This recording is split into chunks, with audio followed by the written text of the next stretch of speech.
तैरना है तो समुद्र में तैरो, नदी नालों में क्या रखा है। तैरना है तो समुद्र में तैरो, नदी नालों में क्या रखा है। प्रेम करना है तो वतन से करो, इन बेवफा लोगों में क्या रखा है। चलिए स्टूडेंट्स, आज हम लोग देखेंगे हिंदी व्याकरण में एक और चैप्टर जिसका नाम है समास। इसको हम लोग कहते हैं कंपाउंड। कंपाउंड कहते हैं। समास क्या होता है, तो ये समास जो होता है ना, बहुत इंपॉर्टेंट चैप्टर है। हमेशा बिहार बोर्ड में आपका 10th और 11th में हमेशा पूछता रहता है, अच्छा पूछता है। तो समास का मतलब होता है, पहले हम लोग देख लेते हैं समास क्या है। अगर समास का कोई परिभाषा पूछता है ये समास क्या है, तो ऐसे तो कहा जाता है जब दो या दो से अधिक शब्दों या पदों के मिलने से जो नया शब्द या पद बनते हैं तो उसे समास कहते हैं। क्या कहते हैं जी, जब दो या दो से अधिक शब्दों या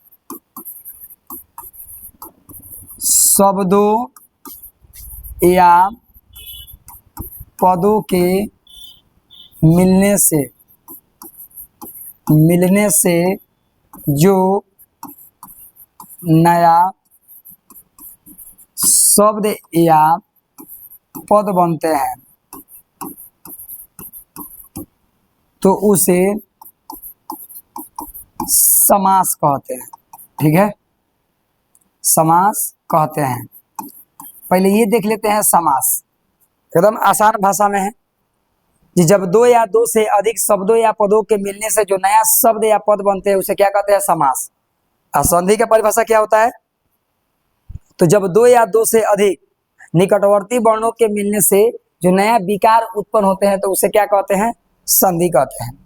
जैसे यहाँ पर हम लोग लिखते हैं, जैसे लिखते हैं ये राजपुत्र, ठीक है, तो इसको हम लोग अगर विग्रह करते हैं तो क्या कहलाता है, यानी राजा का पुत्र। ठीक है, अगर यहाँ लिखते हैं राजकन्या तो यहाँ पर क्या कहलाएगा, राजा की कन्या। उसी प्रकार बहुत सारा है, राज दरबार, राजा का दरबार, राज सैनिक, राजा की सैनिक, तमाम सारे चीज। अब ये समास में दो पद होते हैं, समास में दो पद होते हैं, यानी समास में दो पद होते हैं, पद होते हैं। ठीक है, एक का नाम होता है पूर्व पद, पूर्व पद, और दूसरा का नाम होता है उत्तर पद, उत्तर पद। तो पहले हम लोग ये देख लेते हैं कि आखिर ये पूर्व पद क्या कहलाता है, किसे कहते हैं। तो ये कहता है ये समास विग्रह के दौरान पहले वाले पद को पूर्व पद कहते हैं। अब हम लोग ये देख लेते हैं कि आखिर ये पूर्व पद कौन है। यहाँ पर देखिए, यहाँ पर हम राजपुत्र को समास विग्रह किए हैं, तो यहाँ पर क्या है, राजा का पुत्र। तो कह रहा है परिभाषा जो समास विग्रह के दौरान, यहाँ पर विग्रह किए हैं राजा का पुत्र, समास विग्रह के दौरान पहले वाले पद, यहाँ पर देखिए ये पहले वाले पद जो है पूर्व पद कहलाते हैं, और यहाँ से बाद वाले जो पद है उत्तर पद कहलाते हैं। तो समास विग्रह के दौरान पहले वाले पद को हम लोग पूर्व पद, और यहाँ पर उत्तर पद में हो जाएगा जो समास विग्रह के दौरान बाद वाले पद को उत्तर पद कहते हैं। ठीक है, एकदम आसान है। इधर लॉलीपॉप निकालिए, खा जाइए। यहाँ पर देखिए ये समास विग्रह के दौरान ये पहले वाले पद जो हैं ये हमारे पूर्व पद कहलाते हैं, पूर्व मतलब पहला, और यहाँ पर बाद वाले जो शब्द हैं पद, तो यहाँ पर बाद वाले शब्द को हम लोग कहते हैं उत्तर पद। ठीक है, तो समास में दो पद आते हैं, ये याद रखिएगा, एक पूर्व पद, एक उत्तर पद।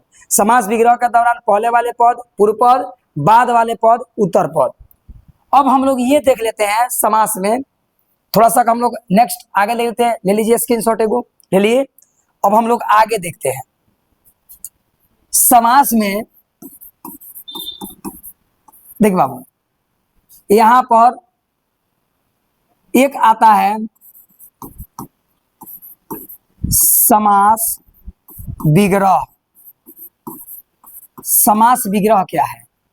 अब विग्रह का बार बार बात बता रहा है, तो ये कह रहा है अर्थ स्पष्ट स्पष्ट करने के लिए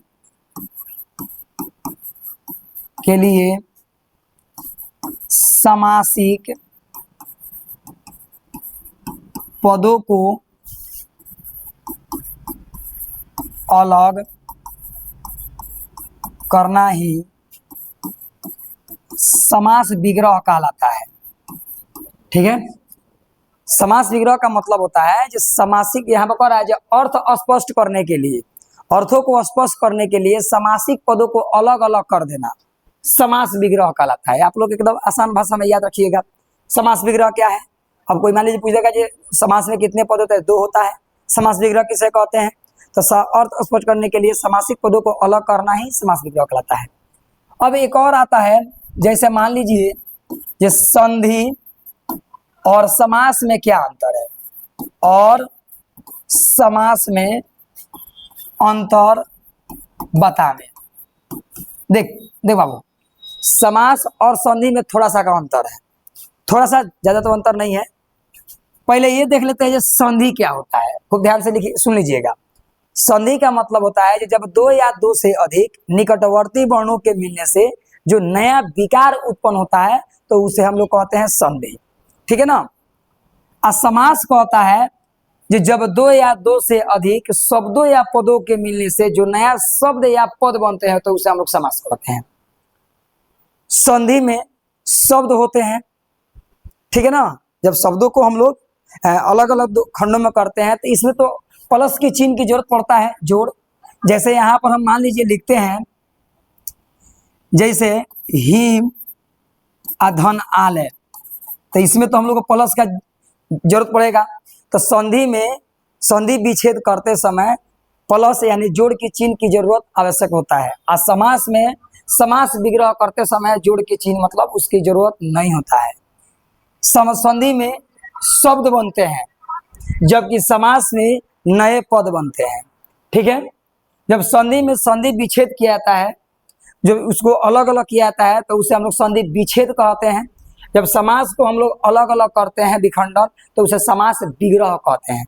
थोड़ा सा इसमें अंतर है। अब हम लोग ये देख लेते हैं थोड़ा सा, ये पद के आधार पर समास के 6 भेद होते हैं। 6 भेद होते हैं। इसके लिए सबसे आसान ट्रिक है जो शायद आपको किताब में नहीं मिलेगा, उसका नाम क्या है? तो उसका नाम है अ ब त क दो। एकदम ये लगता होगा जी आप पखवा पढ़ रहे हैं, ऐसा कोई बात नहीं है। अब देखिए इतना आसान है, अब समास के भेद जल्दी तो याद नहीं होता है। अब ये क्यों लिखे हैं अब तक 2, इसका क्या कारण है? तो देखिए अ से जो होता है, यहाँ पर देखिए अ से जो होता है, अ से यहाँ पर अ का मतलब से होता है अव्ययी भाव, अव्ययी भाव। ठीक है, अव्ययी भाव समास। ब से होता है, ब से बहुव्रीहि समास। ठीक है ना, बहुव्रीहि समास। यहाँ पर त से कहने का मतलब हो गया तत्पुरुष, तत्पुरुष समास।